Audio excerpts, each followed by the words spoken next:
Bayangkan ini, Anda terbangun di suatu pagi, mengecek rekening bank Anda dan terkejut melihat angka-angka nol yang tak terhingga di sana. Bukan hanya Anda, tetapi setiap orang di planet ini, tetangga Anda, tukang pos, politisi, bahkan orang-orang di negara termiskin sekalipun, semua mendadak menjadi kaya raya. Setiap orang memiliki jumlah uang yang sangat besar, cukup untuk membeli apapun yang mereka inginkan, tanpa perlu bekerja lagi. Ini terdengar seperti impian yang menjadi kenyataan. Sebuah utopia finansial yang diidam-idamkan miliaran manusia selama berabad-abad. Tapi mari kita jelajahi jauh lebih dalam dari sekadar permukaan yang gemerlap itu. Apa jadinya kalau uang tiba-tiba menjadi tidak terbatas bagi semua orang? Apakah ini akan membawa kedamaian dan kemakmuran? Atau justru memicu kekacauan dan kehancuran yang lebih parah? Dalam video Apa Jadinya kali ini, kita akan menyelami skenario semua orang menjadi kaya.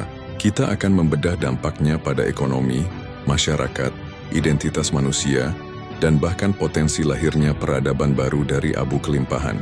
Siap-siap untuk skenario yang akan mengubah pandangan Anda tentang nilai, kekayaan, dan apa artinya sebuah kehidupan yang baik. Di hari pertama kelimpahan universal yang tiba-tiba ini, dunia akan segera terjerumus ke dalam euforia yang disusul oleh kekacauan finansial dan sosial yang tak terkendali. Ini bukan lagi tentang kelangkaan, melainkan tentang kelebihan yang melumpuhkan, gelombang euforia dan serangan terhadap sistem perbankan. Momen pertama akan diselimuti kegembiraan yang luar biasa. Miliaran orang di seluruh dunia akan terbangun dengan rekening bank yang penuh, sesak oleh angka-angka nol yang tak terhingga. Mereka akan bergegas dengan senyum lebar menuju bank atau ATM terdekat. Namun antrean akan mengular dalam hitungan menit, lalu jam, dan kemudian memanjang tak terkira. Sistem perbankan global yang dirancang untuk mengelola kelangkaan dan pergerakan uang yang terbatas akan langsung lumpuh total. ATM akan kehabisan uang tunai dalam hitungan menit. Bukan karena tidak ada uang digital, tetapi karena tidak ada cukup uang fisik di seluruh jaringan. Bank-bank akan segera menutup pintunya karena kelebihan permintaan yang tidak mungkin dipenuhi, dan server-server mereka akan crash karena miliaran transaksi penarikan atau transfer yang coba dilakukan secara bersamaan. Bank sentral akan mencoba mencetak uang, tetapi prosesnya membutuhkan waktu, dan jumlah yang dibutuhkan tidak mungkin tercetak dalam skala yang relevan. Penyerbuan barang dan rak-rak kosong. Seiring dengan kegagalan sistem perbankan untuk mengeluarkan uang fisik, orang-orang akan beralih ke transaksi digital selama itu masih memungkinkan, atau mulai menjarah barang. Toko-toko akan menjadi medan pertempuran. Orang-orang akan bergegas membeli barang mewah yang selama ini hanya bisa mereka impikan. Mobil sport terbaru, perhiasan berlian, gadget elektronik canggih, properti mewah, perjalanan keliling dunia. Namun kapasitas produksi dan ketersediaan barang-barang ini sangat terbatas. Rak-rak supermarket, toko elektronik, showroom mobil, dan bahkan butik mewah akan kosong melompong dalam hitungan jam. Barang-barang yang tadinya berharga tinggi akan dibeli habis tanpa ada yang bisa menggantikannya. Karena rantai pasok global pun akan terkejut dan terhenti. Permintaan yang tak terbatas bertemu dengan penawaran yang sangat terbatas, menciptakan hyperinflation instant yang ekstrim, kehancuran nilai uang, ilusi kekayaan. Pada titik inilah kebenaran ekonomi yang brutal dan tak terhindarkan akan menghantam. Nilai uang telah runtuh. Hukum dasar ekonomi mengajarkan bahwa nilai sesuatu ditentukan oleh kelangkaannya. Jika uang tunai dan kekayaan digital tersedia tanpa batas bagi setiap orang, permintaan terhadap uang itu sendiri sebagai alat tukar atau penyimpan nilai akan mencapai titik jenuh, dan nilainya akan anjlok hingga hampir nol.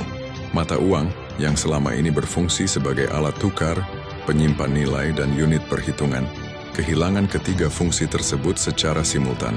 Sebagai alat tukar, mengapa seseorang mau menukar barang atau jasa yang berharga dengan selembar kertas atau angka digital yang dimiliki semua orang dalam jumlah tak terbatas?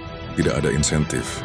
Penjual akan menolak pembayaran dengan uang. Sebagai penyimpan nilai uang tidak lagi bisa menyimpan daya beli masa depan, karena daya belinya hari ini sudah nol. Menyimpan uang sama saja dengan menyimpan sampah. Sebagai unit perhitungan, bagaimana Anda bisa menetapkan harga sesuatu dalam mata uang yang nilainya terus jatuh? Sistem penetapan harga akan ambruk. Dolar, euro, rupiah, yen, semuanya akan menjadi tidak lebih dari selembar kertas atau angka di layar tanpa makna ekonomi substansial. Anda mungkin memiliki triliunan dolar di rekening bank Anda, tetapi Anda tidak bisa membeli secangkir kopi, sepotong roti, atau bahkan membayar seseorang untuk membersihkan rumah Anda jika penjual atau penyedia jasa tidak lagi menerima uang sebagai alat tukar. Kelimpahan universal uang secara ironis menciptakan kemiskinan universal, di mana tidak ada yang bisa membeli apapun dari orang lain, karena semua orang sudah kaya dan tidak lagi membutuhkan uang. Ini adalah momen kebenasan ekonomi, di mana simbol kekayaan yang kita kenal lenyap dalam sekejap. Ketika gelembung finansial pecah dan uang kehilangan semua nilainya, dunia tidak akan berhenti begitu saja. Sebaliknya, sebuah revolusi ekonomi yang fundamental dan drastis akan terjadi. Konsep kekayaan akan didefinisikan ulang secara radikal, berpindah dari kepemilikan finansial yang abstrak ke kepemilikan atau kemampuan untuk menyediakan hal-hal yang benar-benar esensial, nyata, dan langka. Ini adalah era di mana nilai intrinsik kembali mendominasi. 1. Kebangkitan barang esensial, makanan, air, dan energi sebagai mata uang baru. Makanan adalah raja. Di dunia baru ini, makanan akan menjadi komoditas paling berharga di planet ini, jauh melampaui emas, berlian, atau bahkan teknologi canggih. Para petani yang sebelumnya mungkin dipandang rendah atau terpinggirkan dalam hierarki sosial, akan mendadak menjadi raja-raja baru. Mereka tidak akan lagi menerima uang sebagai pembayaran. Sebaliknya, mereka akan menuntut barter dengan barang atau jasa lain yang mereka butuhkan. Sebuah keranjang apel segar bisa bernilai lebih dari sebuah mobil sport yang tidak ada bensinnya. Lahan subur akan menjadi aset paling berharga di muka bumi. Dan konflik atas kepemilikan lahan pertanian bisa menjadi pemicu perang di masa depan. Air bersih sebagai harta karun. Akses terhadap air bersih yang aman dan mudah dijangkau akan menjadi prioritas utama. Sumber mata air alami, sumur yang berfungsi, atau teknologi penyaringan air akan sangat dijaga dan diperjuangkan. Orang-orang akan bersedia menukarkan hampir apa saja demi pasokan air yang stabil. Energi yang berfungsi. Dengan hancurnya rantai pasok energi global dan sistem pembayaran, sumber energi yang berfungsi, kayu bakar, panel surya kecil, generator yang masih bisa dioperasikan, akan menjadi sangat penting. Kemampuan untuk menghasilkan listrik atau panas akan menjadi kekuatan tawar yang luar biasa. 2. Dominasi keterampilan dan jasa. Keahlian mengalahkan kekayaan keterampilan praktis. Di dunia tanpa uang, keterampilan yang tidak bisa diotomatisasi atau diproduksi massal akan menjadi aset paling berharga yang dimiliki seseorang. Tukang ledeng, dokter, montir, tukang listrik, arsitek, insinyur, pengrajin ahli, guru, dan bahkan penjahit atau tukang sepatu. Mereka semua akan menjadi orang-orang yang paling dicari dan dihormati. Mereka akan menukar jasa mereka dengan makanan, tempat tinggal, akses ke air bersih, atau perlindungan. Seorang dokter mungkin menukar perawatan medis dengan pasokan makanan untuk keluarganya dan pengamanan. Sementara seorang mekanik menukar perbaikan kendaraan dengan akses ke komunitas yang aman. Pengetahuan yang teraplikasi. Para ilmuwan yang bisa menemukan cara untuk menghasilkan energi secara lokal, mengolah air limbah, mengembangkan metode pertanian yang lebih efisien, atau membuat obat-obatan dasar akan menjadi pahlawan yang tak ternilai harganya. Pengetahuan teoretis akan memiliki nilai jika dapat diterjemahkan menjadi solusi praktis untuk masalah kelangsungan hidup. 3. Perubahan radikal dalam industri dan produksi. Runtuhnya industri mewah dan jasa digital. Industri-industri yang memproduksi barang mewah, jasa hiburan digital, atau barang-barang non-esensial akan runtuh. Siapa yang akan membuat smartphone baru jika tidak ada yang bisa membeli komponennya? Tidak ada yang mau dibayar dengan uang, dan tidak ada yang peduli karena kebutuhan dasar belum terpenuhi. Studio film, perusahaan game, dan merek fashion mewah akan menghilang. Fokus pada produksi lokal dan esensial. Sebaliknya, industri pertanian, terutama pertanian lokal dan organik, manufaktur alat-alat dasar, perkakas, pakaian sederhana, dan penyedia jasa esensial, kesehatan, pendidikan dasar, keamanan, akan menjadi tulang punggung ekonomi baru. Fokus produksi akan beralih dari profit margin dan pertumbuhan tak terbatas ke pemenuhan kebutuhan dasar masyarakat dan kemandirian lokal. Efisiensi, daya tahan, dan perbaikan barang akan lebih dihargai daripada konsumsi dan penggantian. Perubahan sistem distribusi. Rantai pasok global yang kompleks akan digantikan oleh jaringan distribusi lokal dan regional yang sederhana. Transportasi akan mengandalkan bahan bakar yang tersedia secara lokal atau tenaga hewan. Kembali ke sistem yang lebih lambat dan berbasis komunitas. Dalam skenario ini, kekayaan bukan lagi tentang seberapa banyak angka di rekening bank, Ini adalah tentang seberapa banyak makanan yang Anda miliki, seberapa aman tempat tinggal Anda, seberapa terampil Anda, dan seberapa banyak Anda bisa berkontribusi secara nyata pada kelangsungan hidup komunitas Anda. Ini adalah kemunduran ke sistem ekonomi yang lebih primitif, tetapi dengan skala global dan tantangan kompleks yang belum pernah terjadi sebelumnya. Nilai sejati kembali memegang kendali, mengubah setiap aspek interaksi manusia. Setelah gelembung finansial pecah, euforia awal akan segera digantikan oleh kekecewaan, kemarahan, dan akhirnya kekacauan sosial yang meluas. Tanpa sistem ekonomi yang adil dan terukur, dan dengan nilai-nilai yang bergeser begitu cepat, tatanan sosial dan politik akan runtuh. Ini adalah fase di mana struktur yang kita anggap remeh, seperti hukum, keamanan, dan otoritas, akan diuji hingga batasnya. Kerusuhan, penjarahan, dan anarki massal.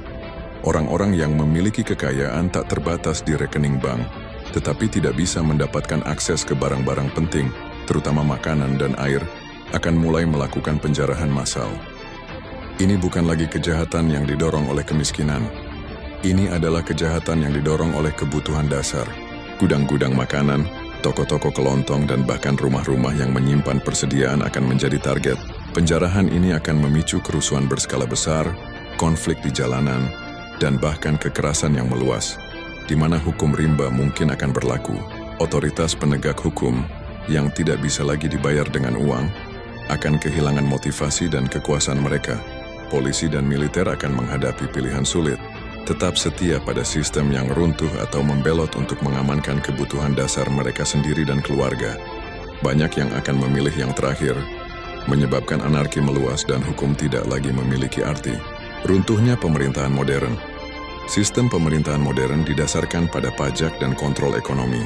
Ketika ekonomi runtuh dan uang menjadi tidak berharga, pemerintah tidak dapat lagi memungut pajak, membayar gaji pegawai negeri, atau menyediakan layanan publik. Lembaga-lembaga yang menjaga ketertiban seperti pengadilan dan birokrasi akan berhenti berfungsi. Kekuasaan akan bergeser dari pemerintah pusat ke komunitas-komunitas yang bisa mandiri. Mungkin akan muncul pemimpin-pemimpin baru dari kalangan petani, insinyur, atau kelompok yang secara fisik memiliki atau mengendalikan sumber daya krusial. Krisis moral dan hukum. Konsep hukum dan keadilan akan diuji hingga batasnya. Bagaimana kita mendefinisikan dan menghukum kejahatan di dunia tanpa uang? Pencurian tidak lagi menjadi pelanggaran terhadap properti yang dinilai dengan uang, melainkan pelanggaran terhadap kelangsungan hidup seseorang. Kejahatan yang dulunya dianggap kecil, seperti mencuri sepotong roti, kini bisa dianggap sebagai kejahatan paling serius. Etika bertahan hidup akan mengesampingkan hukum formal. Kepercayaan antar manusia akan terkikis drastis, digantikan oleh kecurigaan dan proteksionisme terhadap sumber daya yang langka. Norma-norma sosial yang mengatur perilaku kita akan hilang, dan digantikan oleh aturan tak tertulis yang dibentuk oleh kebutuhan dan kekuatan. Fragmentasi masyarakat dan hilangnya tata kelola global. Masyarakat global yang tadinya terhubung oleh ekonomi, politik, dan budaya akan pecah menjadi ribuan komunitas yang terisolasi. Setiap komunitas akan berjuang untuk mandiri, mengamankan sumber dayanya sendiri, dan melindungi diri dari ancaman luar. Perdagangan internasional akan berhenti total, dan kerjasama global akan menjadi fiksi belaka. Ini adalah kemunduran sosial yang drastis, di mana skala interaksi manusia menyusut dari global menjadi sangat lokal. Survival menjadi prioritas utama, mengesampingkan konsep-konsep seperti hak asasi manusia universal atau kerjasama internasional. Tatanan global yang kompleks akan digantikan oleh lanskap yang terfragmentasi dan penuh persaingan, di mana setiap kelompok berjuang untuk bertahan hidup dengan cara mereka sendiri.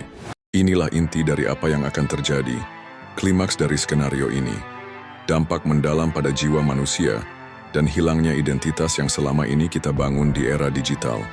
Skenario di mana semua orang kaya akan membongkar fondasi psikologis kita tentang nilai diri dan makna keberadaan. Krisis makna dan identitas diri yang eksistensial. Bagi miliaran orang, sebagian besar identitas mereka terikat pada pekerjaan, status sosial, dan kemampuan finansial mereka. Pekerjaan tidak hanya tentang uang, itu adalah tentang tujuan, kontribusi, dan pengakuan. Ketika setiap orang kaya dan tidak ada lagi kebutuhan untuk bekerja, pertanyaan mendalam muncul, apa tujuan saya sekarang? Siapa saya tanpa pekerjaan? Tanpa status, tanpa keinginan untuk mencapai kekayaan. Rasa kehilangan tujuan ini akan memicu gelombang depresi, kecemasan, dan kekosongan eksistensial massal. Orang-orang akan berjuang mencari makna baru dalam hidup mereka. Ini bukan hanya tentang kehilangan uang, tetapi kehilangan struktur sosial yang memberikan kita identitas, rutinitas, dan insentif. Paradoks kemewahan dan kebosanan. Di awal mungkin ada periode bulan madu di mana orang menikmati kebebasan dari pekerjaan. Mereka bisa tidur lebih lama, bepergian, jika ada transportasi yang berfungsi, atau mengejar hobi. Namun tanpa tujuan yang nyata, tanpa tantangan untuk meraih sesuatu, dan tanpa sistem ekonomi yang memberikan nilai pada hasil kerja mereka, kemewahan itu akan terasa hampa. Kebosanan yang mendalam akan melanda. Tanpa batasan finansial, tanpa tujuan untuk membeli atau mencapai, hidup akan terasa statis. Mengapa harus berusaha menciptakan sesuatu jika tidak ada nilai ekonomi dari hasil karya Anda? Mengapa harus berinovasi jika kebutuhan dasar dipenuhi? Atau justru tidak terpenuhi karena tidak ada sistem ekonomi? Konflik internal dan eksternal.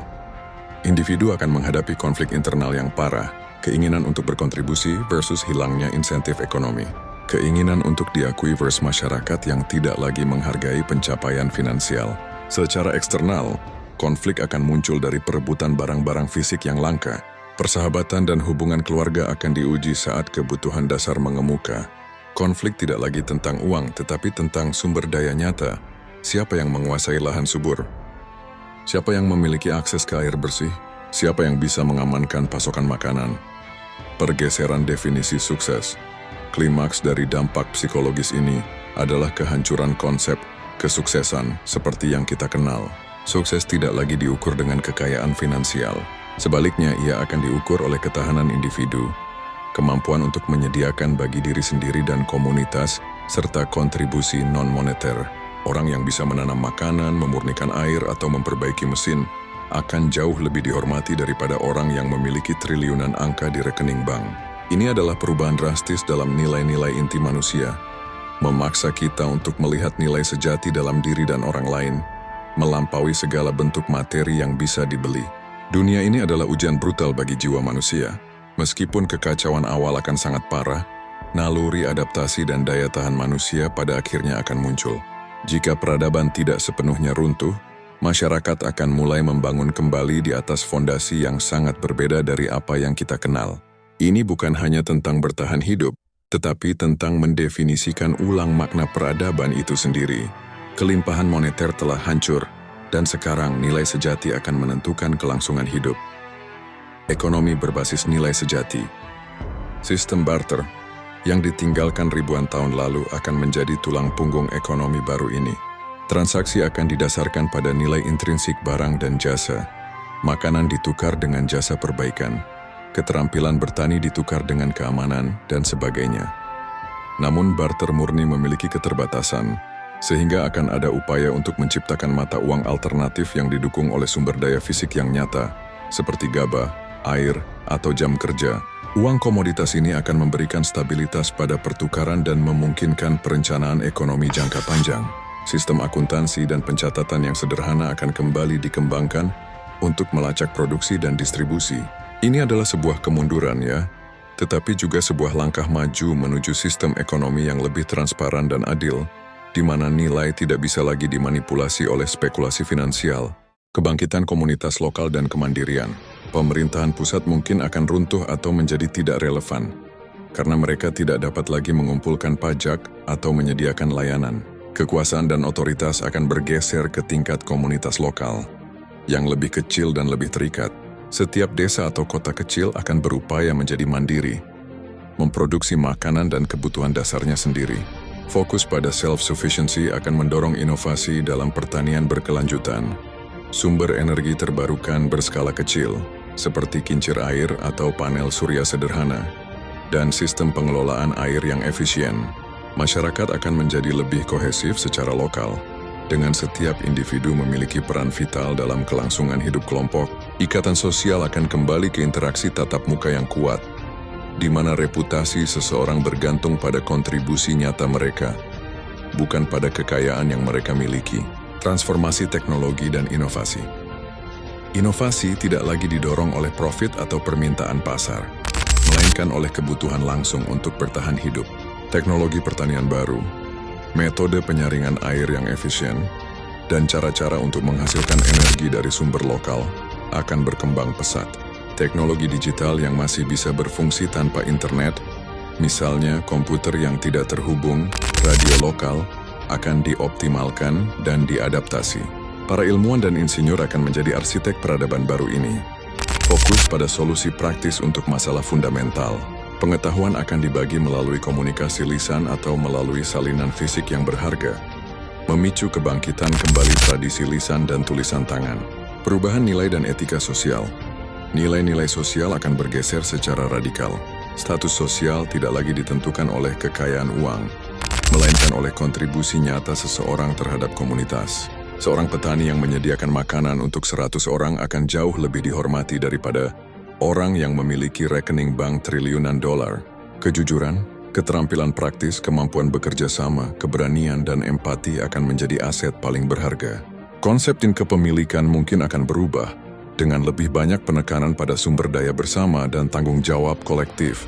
Etika baru akan terbentuk, berpusat pada keberlanjutan, gotong royong, dan penghargaan terhadap kerja keras yang menghasilkan nilai nyata. Ini adalah kelahiran kembali sebuah peradaban yang didasarkan pada fondasi yang lebih primitif namun mungkin lebih tangguh dan berkesadaran. Sebuah peradaban yang menemukan kembali arti sebenarnya dari kekayaan. Skenario di mana semua orang menjadi kaya, yang pada awalnya tampak seperti impian, ternyata adalah sebuah eksperimen sosial yang brutal dan mencerahkan.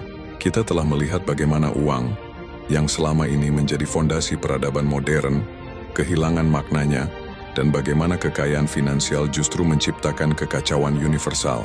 Kisah ini mengajarkan kita bahwa kekayaan sejati bukanlah tumpukan uang di bank, tetapi keterampilan yang bisa kita tawarkan, sumber daya nyata yang bisa kita kontrol, dan kemampuan kita untuk membangun serta bertahan hidup dalam komunitas. Kelimpahan moneter ternyata mengikis nilai, tujuan, dan bahkan identitas kita, memaksa kita untuk mencari makna di tempat yang lebih fundamental. Jadi, sekarang giliran Anda, setelah membayangkan skenario di mana semua orang kaya, apa satu hal yang paling sulit untuk Anda bayangkan hilang? Dan menurut Anda, keterampilan apa yang akan paling berharga di dunia yang seperti itu? Tuliskan pendapat Anda di kolom komentar di bawah.